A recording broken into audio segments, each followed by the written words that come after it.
On a day where dead bodies were being stacked up in storerooms in Detroit and more than 1,500 Americans died of the coronavirus, a furious President Trump opened his press conference not with a reference to the virus. It's a fake newspaper and they write fake stories. But a pre-prepared attack on the media and a video to ram home the point that he alone had acted early to thwart the virus. It's true, on January the 31st, he did ban non-Americans entering from China. But in countless appearances after, Donald Trump made it patently clear he wasn't taking the threat of COVID-19 seriously enough. Like this rally in New Hampshire on February the 10th, where he blithely promised this. The virus. They're working hard.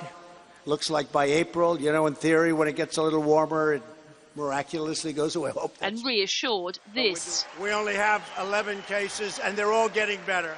And on March the 6th, as he toured the offices of the Centers for Disease Control, he was still making comparisons with the flu. If somebody is old and in a weakened state or ill, they're susceptible to the common flu, too. When challenged yesterday as to why he squandered the month of February instead of preparing, he lashed out. You're so disgraceful. It's so disgraceful the way you said it. His press conferences are usually cantankerous affairs, but this one was especially heated. What did your administration do in February with the time that your travel ban botched? A lot. A lot. And in fact, we'll give you a list. What we did, in fact, part of it was up there. We did a lot. Look. You know you're a fake. You know that. Your whole network, the way you cover it, is fake. The president had arrived furious at comments by his top diseases expert, Dr. Fauci, who over the weekend admitted that more lives could have been saved had the country been shut down earlier. A chastened Fauci was made to publicly retract his comments as the president looked on. Are you doing this voluntarily, or did the president... No, I'm doing it. Everything I do is voluntarily. Please, don't even imply that. And then there was this extraordinary claim in response to governors saying it was their decision, not his, to reopen their states. The President of the United States has the authority to do what the President has the authority to do, which is very powerful. The President of the United States calls the shots. Has any governor agreed that you have the authority to decide when their state... I haven't asked anybody. Because I don't, you know why? Because I don't have to. Go ahead, please. But who told you the president has the total authority? Enough. But this was the governor of New York's response this morning. What the president said last night, it was a breaking of the Constitution. He basically declared himself King Trump, right? Look, the governors are in charge because the president put them in charge.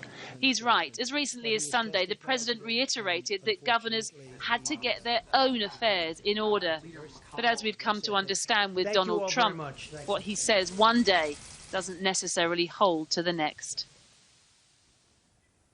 Well, in his daily press conference earlier, the governor of New York, you saw there, Andrew Cuomo, insisted that he wasn't interested in fighting President Trump, but that he would fight with all his might to maintain the safety of New Yorkers. It's for that reason that governors like him are insisting that they will reopen their economies according to their own timetables, not to the timetables set by Donald Trump for when he wants to see the whole of the US economy opened up by the beginning of May. To open too soon, Andrew Cuomo warned, we could lose all the progress we've made, he said, in one single week. He also warned that to open up any economy, we will need to see millions upon millions of testing and tracing kits be made available. And simply right now, they are not available. And New York, he said, for one, was broke. He said, I do not have 2 nickels to rub together. I'm telling you this warning he gave because presumably the challenges faced by him in New York will also be the same challenges faced by big cities across the UK